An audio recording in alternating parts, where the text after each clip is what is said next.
I want to talk to you guys today about finding inner peace and why it's usually a struggle. The reality is that I think everyone wants to feel inner peace, right? Can we all agree upon this? Give me some yeses in the comments.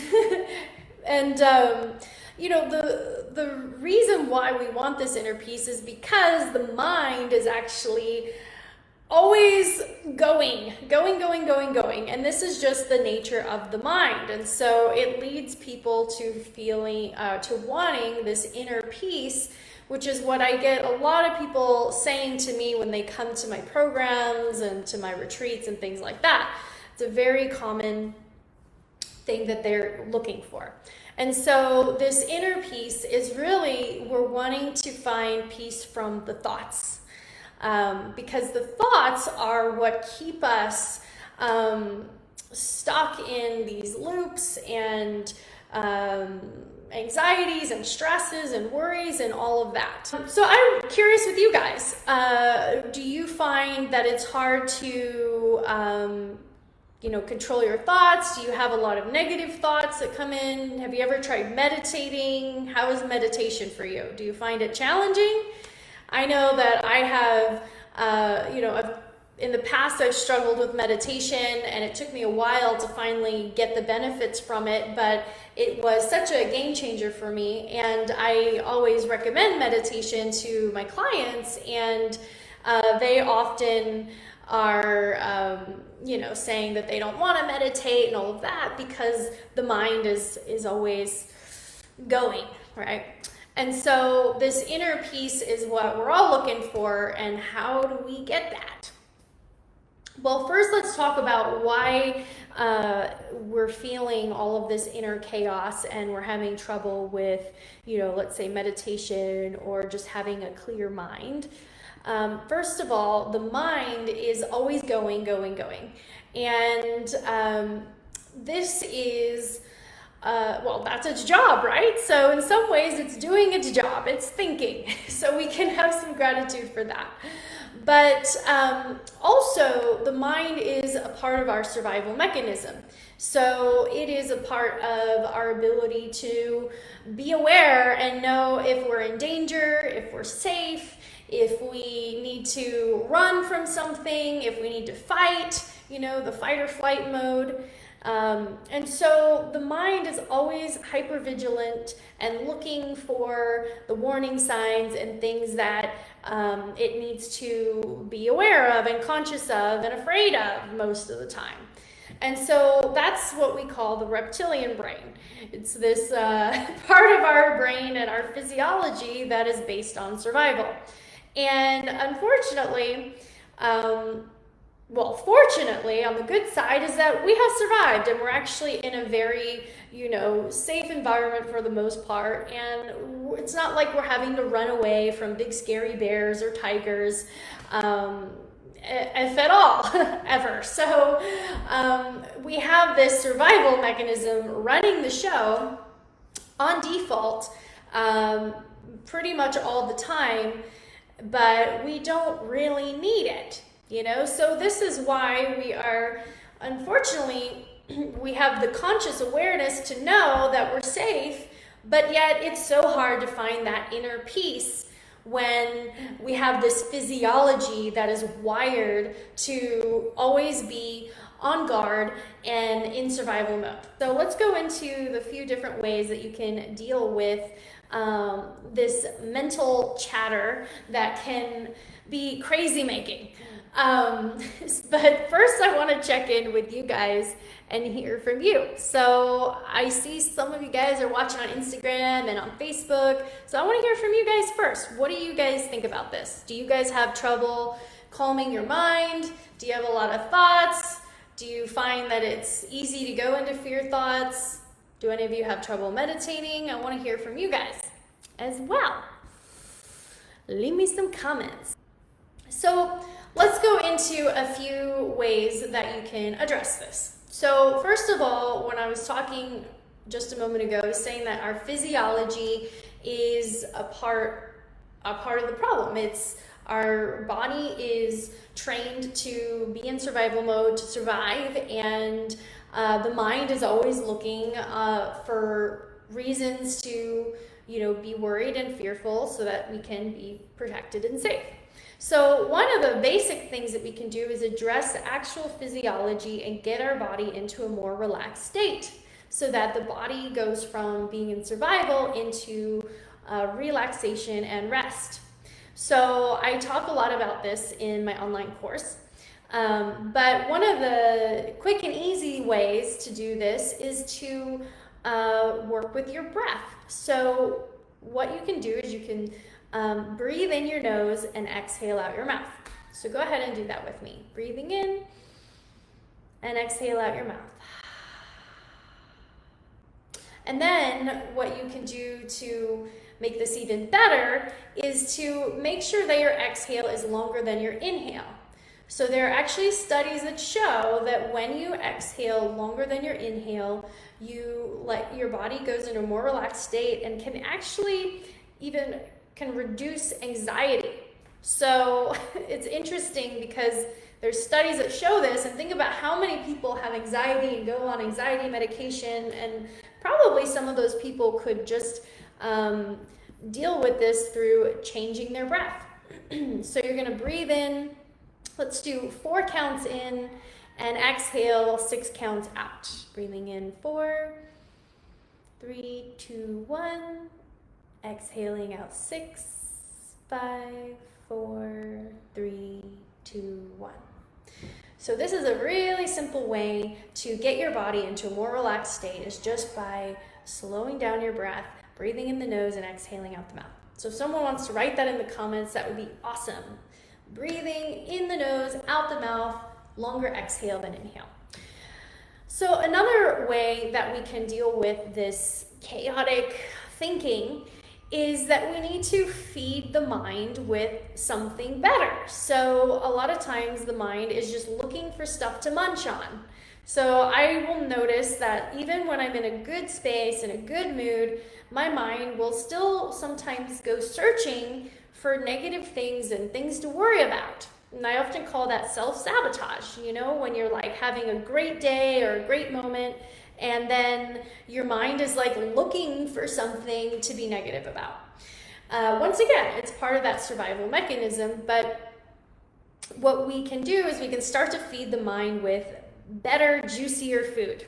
Okay, so instead of the fear thoughts and the negative thoughts and the worries, we can start to feed it with gratitude thoughts, or content that is uplifting or inspiring. So sometimes when I've had like really challenging times, I would have done like an online course or listen to some audios and things like that are feeding my mind with good, positive things. So I often have people who will listen to my online course multiple times over and over because they're just feeding their mind with information that's positively affecting their life and helping them to get into a better energy state. So sometimes we just have to give the mind better food to munch on. So that's another really helpful thing that we can do, because the mind is always looking for something to munch on. The next thing that is really, really helpful for finding inner peace is through meditation. So meditation is basically practicing presence, getting in the present moment. A lot of times when we're stressed or worried, we're thinking about the past or the future, and we're not right here, right now. And so what happens is when we get present, we drop into this present moment, we're able to feel what's happening right here, right now, we're able to see what's happening here and now, we're in our bodies. When we get present, those thoughts that are swirling around sort of lose their grip on you. And so when we get present, we actually get a space or an opening. And this is one of the most powerful things that happens with meditation, is that we are practicing over and over coming back to the present moment. And the more we get into this present moment, we tap into this sort of spaciousness. And this is the inner peace that people are looking for. But we have to practice to get there, because most of the time we're overstimulated with social media, with TV, with drugs, alcohol, food, you name it, all the different things that we overstimulate ourselves with, that we rarely experience just being present and in sort of a spaciousness. In fact, a lot of times people think that when there's nothing going on, that it's boring. I know that I used to feel that way. I'd feel bored if I didn't have something engaging my awareness or engaging me to do something. But that space that we tap into when we get present is the inner peace that people are looking for and yearning for. They're wanting peace from all of that chaotic mind, thinking, drama, and survival mode. So we have to practice with meditation, coming back to the present moment over and over again, and getting comfortable with being in that space. And you'll find, like, if you do meditation, if you haven't already, I have a really amazing meditation that you can try. But you'll find that the more you practice, the easier it gets to come back to the present moment. But we have so much conditioning and overstimulation in our external environment that we have to practice this a lot if we want it to be our baseline. And so that's why finding inner peace isn't just like, a quick fix. We have to practice and work towards that. So that's something that is really helpful. Meditation has so many studies showing how effective it is and how powerful it is for your overall well-being. So, if you're on the fence about meditating, that's one of the best things you can do for yourself. So if you need a meditation, then just go ahead and go to my website. I have a meditation there called the Daily Alignment Meditation.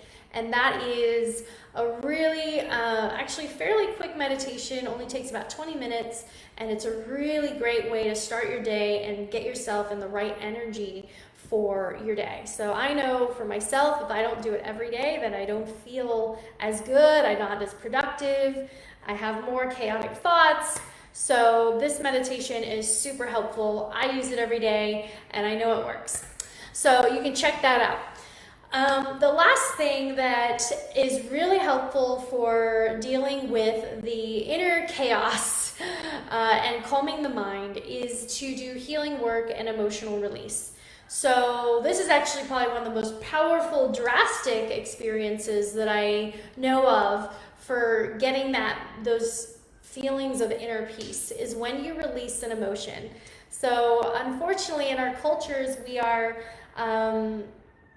raised to not express our emotions, to hide our emotions, to grieve alone and in solitude, and to deal with our traumas internally, or just kind of ignore them and avoid them. And what I've found is that when I've released emotion or helped other people do that, that there's this cathartic release of emotion, and then after there's this opening and this spaciousness, and there's a lightness. Have you ever had a really good cry and you just feel lighter because of it? I remember I went to this grief seminar many years ago, and we basically cried and released all these emotions for 3 days. It was intense, but by the end of it, I felt so light, like I was floating on a cloud. And so one of the ways that we get this inner peace is by releasing those emotions and those traumas and heal that stuff that is weighing us down. Because a lot of times when we're feeling an emotion and we're not expressing it, the mind then goes crazy. It will turn in anxiety, stress, worry, because your body wants to express, but you're holding it back. And the only way that you can hold an emotion in is by thinking. So, because thinking is actually the opposite of feeling. So if you're not feeling, then you can't express an emotion. So thinking, I always say, stories keep you stuck, because thinking about stories from the past, dramas, traumas, when you're in that thinking process, it actually keeps the emotion stuck, and emotion is actually energy in motion.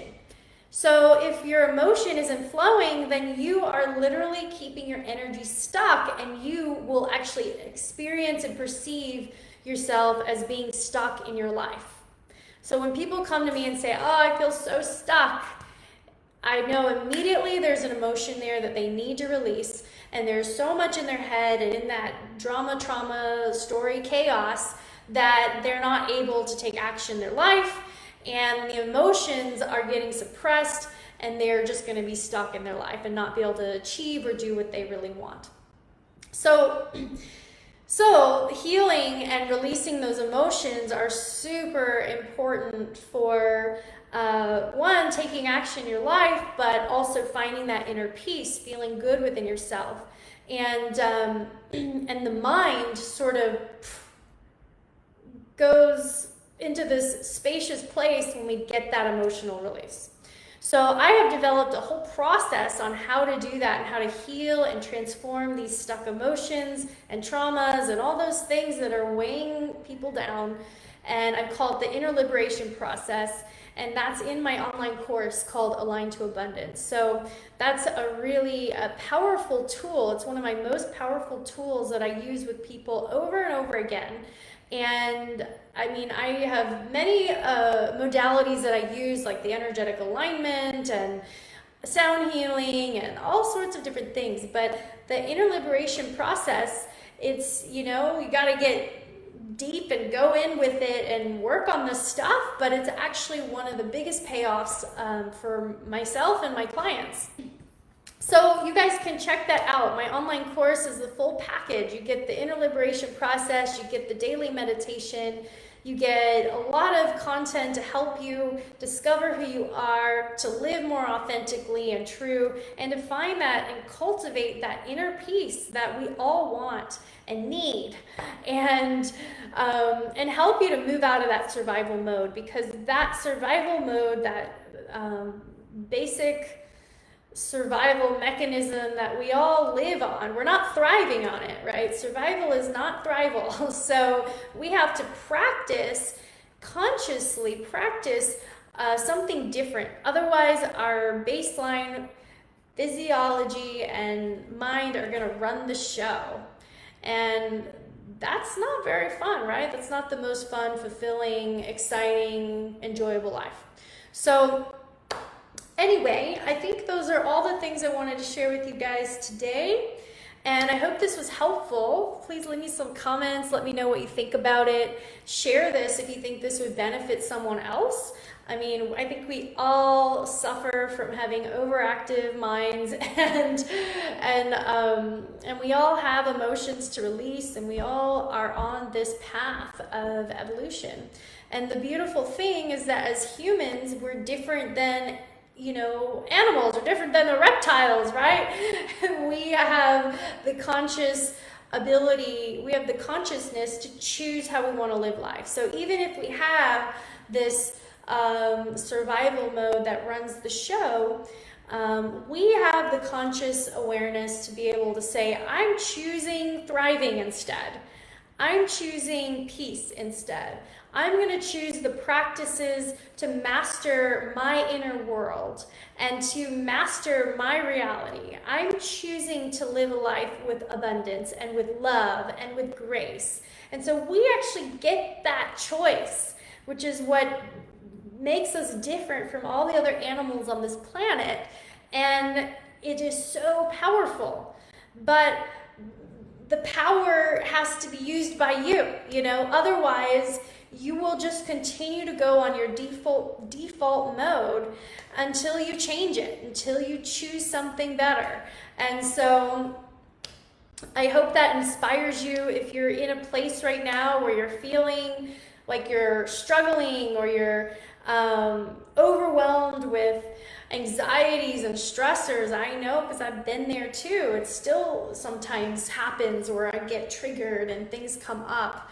We all have this going on, and that's just going to keep playing out until you decide that you're going to choose a different path, right? So anyway, the Align to Abundance online course is a really great guide for you to take a path of having more conscious awareness, to heal and transform that stuff that doesn't serve you, and to also manifest what you really want in this life. You know, you get to choose and create a magnificent life, but it's up to you. So if you'd like to join that course, I'll put the link in the comments so you can check it out there, or you can just go to my website, stanzielinktree.com, and you can join. All right, lots of love to all. So great to see you here. Thank you for all the lovely comments and love. Much appreciated. And until next time,